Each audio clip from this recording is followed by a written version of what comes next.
सकाळी उठल्यानंतर पहिलं काम जे आहे आपलं रोजचं देवाचं दर्शन घ्यायचं आणि नंतर थोडंसं देवाचं नामस्मरण घ्यायचं, जेणेकरून दिवस खूप छान जातो आणि दिवसभर तुम्हाला जसं घडेल तसं तुम्ही देवाचं नामस्मरण घेऊ शकता. ते खूप खूप म्हणजे खूप आपल्यासाठी चांगलं आहे बरं का. आता काही लोकांना हे आवडणार नाही, परंतु मला आवडतं म्हणून मी सांगते. तुम्हाला आवडत असलं तर तुम्ही डोक्यात घ्या, नाहीतर काढून टाका.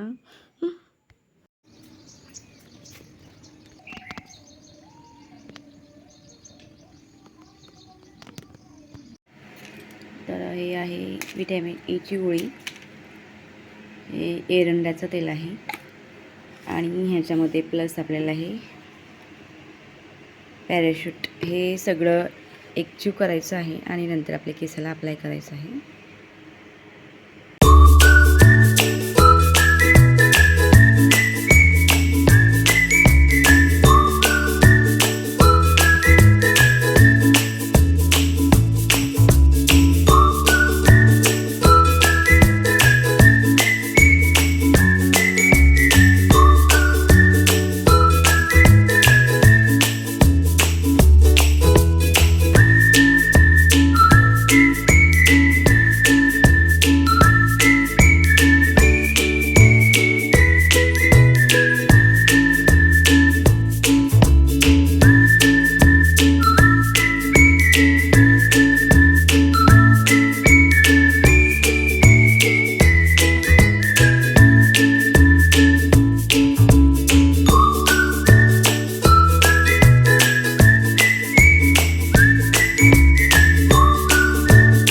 हाय, हॅलो, नमस्कार. मी स्वाती. माझ्या व्हिडिओमध्ये तुमच्या सगळ्यांचं अगदी मनभरून स्वागत.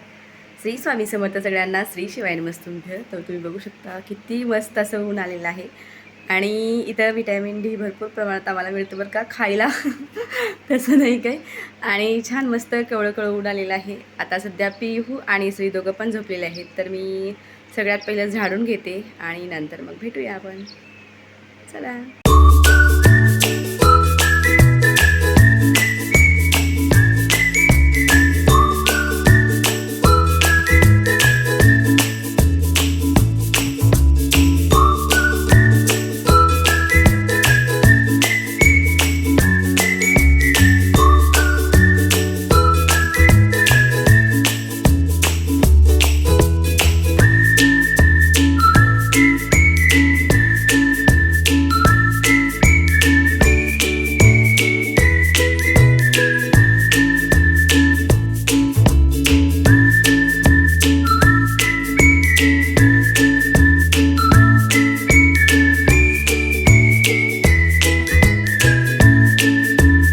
तर मी ब्रश करून घेते आणि हे त्यावेळेस चिवडा खात होते, नाश्ता करत होते.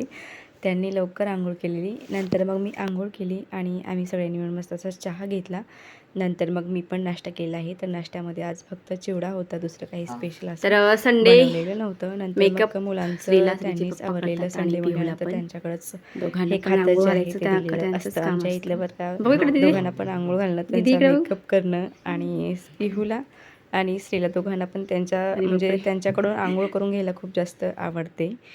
आणि ते बाहेर गेल्यानंतर मग मी ग्रंथाचं पठण करायला घेतलेलं आहे आणि आजचा अध्याय होता 4था. तर स्वामी महाराजांच्या खूप खूप छान अशा कथा आहेत. ह्या कथेमध्ये सांगितलं आहे की एक म्हणजे जे वाईट वृत्तीचे लोक असतात ते त्यांची परीक्षा घेण्यासाठी येतात. आणि नंतर मग मी स्वयंपाक बनवायला गेलेला आहे. तर आज मला चपाती बनवायची होती आणि ह्यांच्यासाठी जे आपले काय म्हणतात त्याला, ते आता आठवत पण नाही, आळूचे पानं असतात ना, त्याचे भज्जे पण बनवायचे होते मला आज. हे खूप दिवसापासून म्हणत होते की आळूच्या पानाचे भज्जे बनव. आणि ते आमच्या त्या बाल्कनीमध्ये जे झाडं होते म्हणजे त्याचे पानं जे आहे ते आणून ठेवलेले, पण मला लक्षातच नाही ते करायचं. आज मला लक्ष करून ते केलेलीच बरे. आणि भज्जे जे आहेत ते खरंच खूप छान झालेले. हे व्हिडिओज आहेत तेच घेत होते. मला म्हणते तुला थोडंफार माझ्याकडून मदत म्हणून हा व्हिडिओ तेच शूट करत होते. नंतर तर आम्ही आज बाहेरच जेवायला बसलेलो आणि आज लाईट पण येत होती जात होती.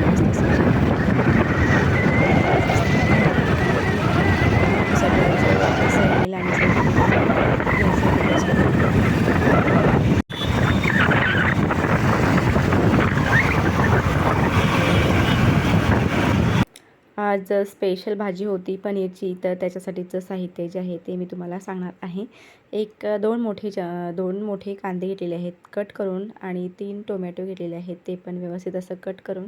त्याच्यामध्ये मी 7 ते 8 बदाम घेतलेले आहेत, 2 हिरव्या मिरच्या घेतलेल्या आहेत आणि 10 ते 15 लसणाच्या पाकळ्या घेतलेल्या आहेत. हे सगळं आपल्याला एका कढईमध्ये तेल टाकायचं आणि बारीक गॅसवरती हे सगळं व्यवस्थित असं भाजून घ्यायचं.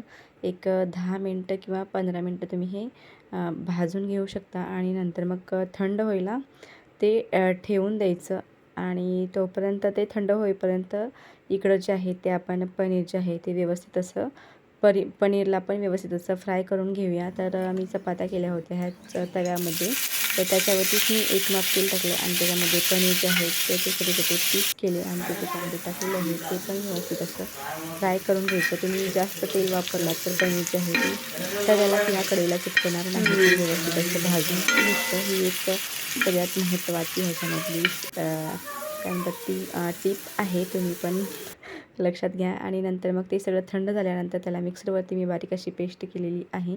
म्हणजे नंतर कढईमध्ये 3 माप तेल घेतलं आणि त्याच्यामध्ये मग शहाजिरे टाकलेले आहेत. पनीरच्या भाजीला शहाजिरे वापरायचे, त्याच्यामुळे टेस्ट छान येते. आणि शहाजिरे व्यवस्थित असं तडतडून झाल्यानंतर त्याच्यामध्ये टाकलेलं आहे मी लसूण, तेजपत्ता टाकलेला आहे आणि नंतर मग जी आपण प्युरी बनवलेली होती ती प्युरी पण टाकलेली आहे. नंतर त्याच्यामध्ये मी कस्तुरी मेथी थोडीशी ॲड केलेली आहे. परत त्याला 5 मिनटं बारीक गॅसवरती व्यवस्थित हलवत भाजून घेतलेलं आहे. नंतर मोठ्या चमच्याने 1 चमचा मी ह्याच्यामध्ये तूप टाकलेलं आहे. तूप टाकल्यामुळे टेस्ट छान येते आणि भाजी जी आहे ती खूप चविष्ट बनते.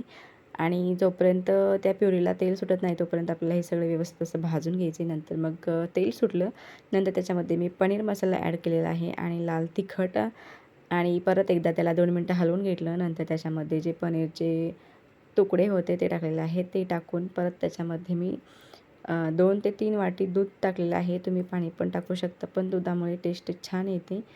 आणि परत चवीनुसार मीठ टाकायचं आणि बारीक गॅसवरती त्याला एक 5 मिनटं शिजवून घ्यायचं आहे. आणि त्याला सजवण्यासाठी मी वरतून थोडीशी कोथिंबीर ॲड केलेली आहे. भाजी जी आहे ते एकदम जबरदस्त झाली होती, जशी धाब्यामध्ये हॉटेलमध्ये बनते तशीच झाली होती आणि घरगुती पद्धतीने बनवलेली म्हटल्यानंतर हेल्दी तर आहेच. आणि नंतर मग आम्ही सगळ्यांनी मस्त असं रात्रीचं जेवण केलेलं आहे. स्त्रीला भाजी खूप आवडली, पण त्याचं असं होतं की मला पनीरचे पीसेस खायचे आहेत आणि तो खात होता मस्त असा एन्जॉय करत करत. आणि जेवण वगैरे झालेलं आहे आणि आता आम्ही आलेलो आहोत वॉकिंग करायला, पिहू आणि मी.